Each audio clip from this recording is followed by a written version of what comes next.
Assalamualaikum warahmatullahi wabarakatuh.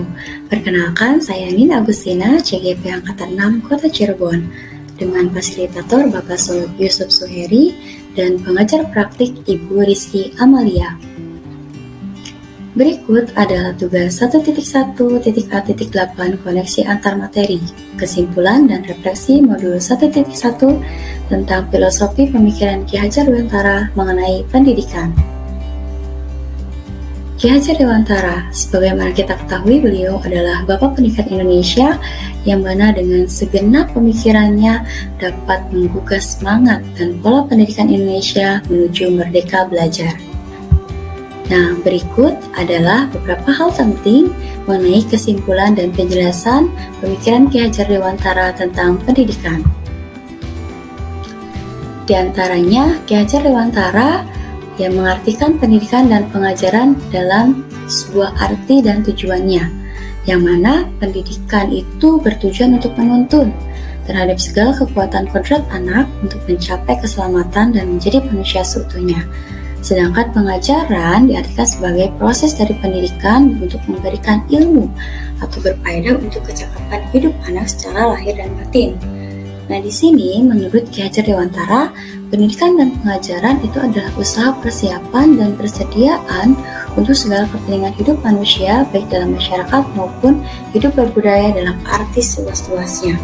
Jadi, antara pendidikan dan pengajaran itu tidak dapat terpisahkan. Pendidikan merupakan suatu proses dengan tujuan menuntun, sedangkan pengajaran adalah pemberian ilmu.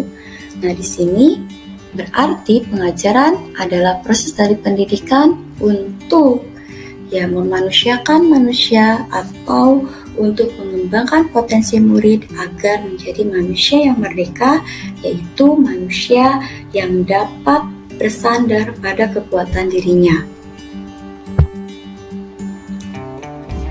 Nah, selanjutnya Ki Hajar Dewantara juga menggambarkan suatu tujuan pendidikan dalam kata menuntun, yaitu sebagaimana diungkapkan sebelumnya bahwa pendidikan itu menuntun segala kodrat yang ada pada anak agar mereka dapat mencapai keselamatan dan kebahagiaan yang semestinya baik sebagai manusia maupun anggota masyarakat.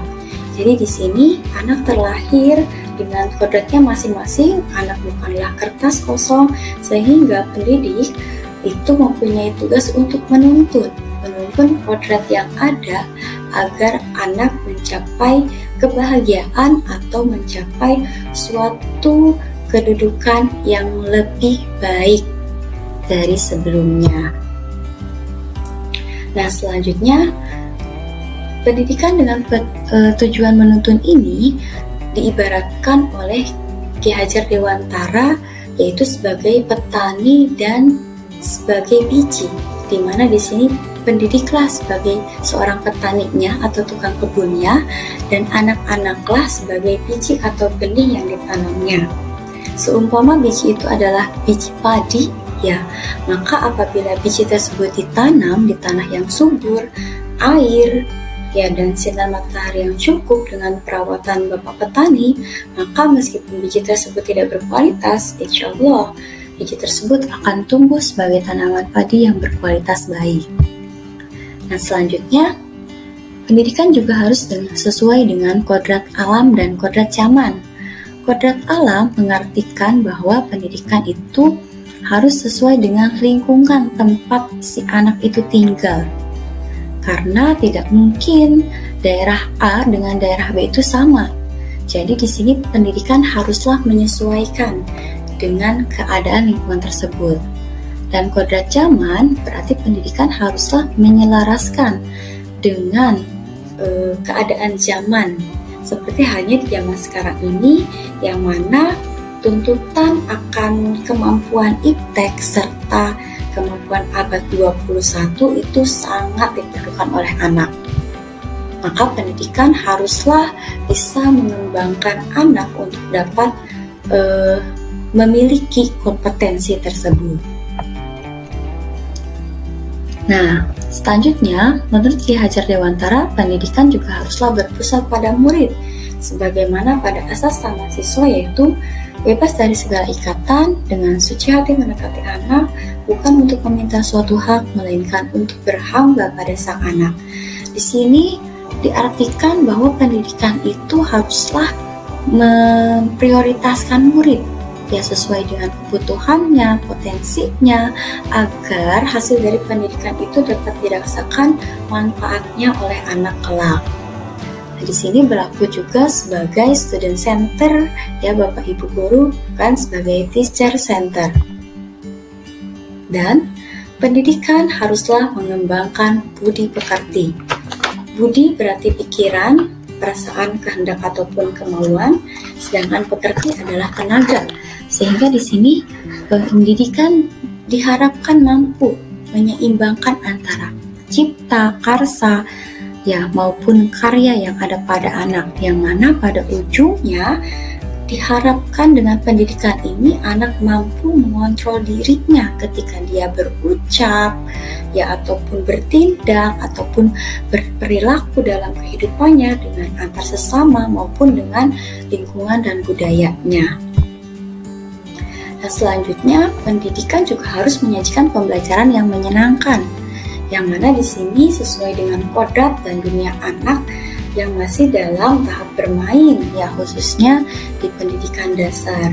Nah, sehingga pendidikan itu tidak bisa mengabaikan ya kodrat anak yang satu ini. Nah, di sini guru bisa menyisipkan suatu permainan, baik itu tradisional ataupun games, ya ataupun dengan ice breaking. Nah, Bapak Ibu, selain tentang prinsip pendidikan tadi, kita sebagai pendidik juga harus menghayati tentang trilogi pendidikan, yaitu sebagai semboyan pendidikan bahasa Indonesia yang sangat berpengaruh dan dipakai hingga saat ini, yaitu ada Ingar Sosum Tulodo yang mana di depan memberikan contoh. Di sini berarti pendidik sebagai suri teladan yang baik bagi siswanya dalam bersikap maupun bertindak. Yang kedua, Ing Madya Mangun Karsa yang artinya di tengah memberikan semangat, di mana di sini pendidik diharapkan selalu memberikan semangat, motivasi kepada anak untuk terus belajar, untuk terus mengeksplor dirinya sebagai pembelajar sepanjang hayat. Dan yang ketiga ada Tuturi Handayani, yaitu di belakang memberi dorongan, di mana di sini pendidik diharapkan mampu mendorong, memberi arahan ataupun membimbing para siswa-siswinya untuk terus maju, untuk dapat mengembangkan diri dan mengaktualisasikan dirinya agar lebih baik lagi di masa depan. Nah, Bapak Ibu, selain itu juga ada asas trikon, ya, yaitu kontinuitas, yang mana di sini pendidikan haruslah berakar pada budaya masyarakat secara terus-menerus. Konvergensi, yaitu pendidikan haruslah memanusiakan manusia, dan konsentris, yaitu pendidikan harus memperhatikan keberagaman siswa.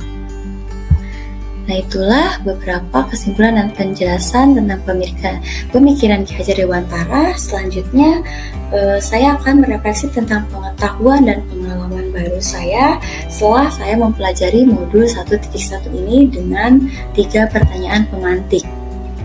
Di antaranya, apa yang saya percaya tentang murid dan pembelajaran di kelas sebelum saya mempelajari modul 1.1?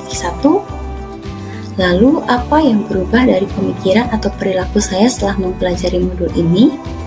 Dan apa yang dapat segera saya terapkan lebih baik agar kelas saya mencerminkan pemikiran Ki Hajar Dewantara? Yang pertama, sebelum saya mempelajari modul 1.1, saya percaya bahwa pembelajaran yang baik itu adalah pembelajaran yang tersampaikan tepat waktu, dalam arti sesuai dengan promes ataupun prota yang telah dibuat sebelumnya dan mencapai semua kompetensi dasar gitu. Dan yang kedua, siswa itu dapat menjawab soal dengan benar ketika tes, baik itu formatif ataupun sumatif. Dan yang ketiga, guru menciptakan pembelajaran yang tertib, yang kondusif, dan mudah dipahami siswa. Itu pemikiran saya mengenai pembelajaran sebelumnya. Adapun tentang murid, ya sebelumnya saya berpikir bahwa murid yang berhasil itu adalah murid yang mengikuti pembelajaran dengan tertib di kelas tanpa gaduh. Ya, lalu yang kedua, murid mampu memperhatikan pembelajaran yang disampaikan dengan baik. Yang ketiga, murid dapat mengumpulkan tugas tepat waktu. Dan yang keempat, murid dapat mencapai KKM yang telah ditentukan atau telah dirumuskan oleh sekolah.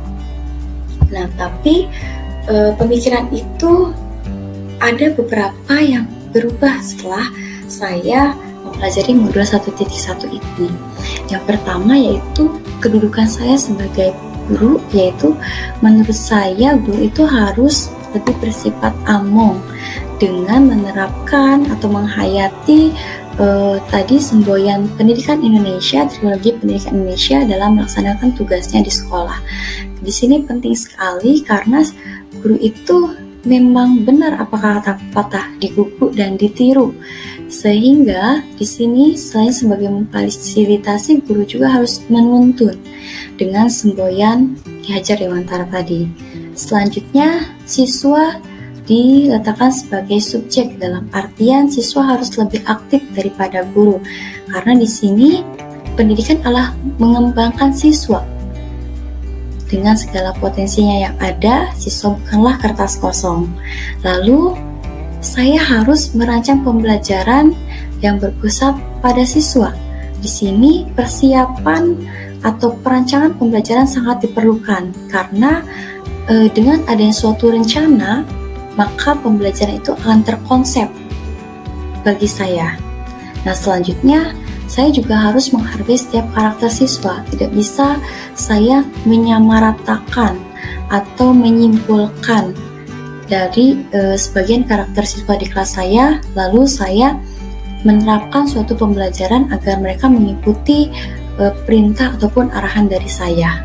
Nah, itu adalah suatu yang berubah dari pemikiran saya terhadap pembelajaran yang saya lakukan. Dan selanjutnya, apa yang dapat segera saya terapkan lebih baik agar kelas saya mencerminkan pemikiran Ki Hajar Dewantara. Yang pertama, saya mengidentifikasi kebutuhan siswa.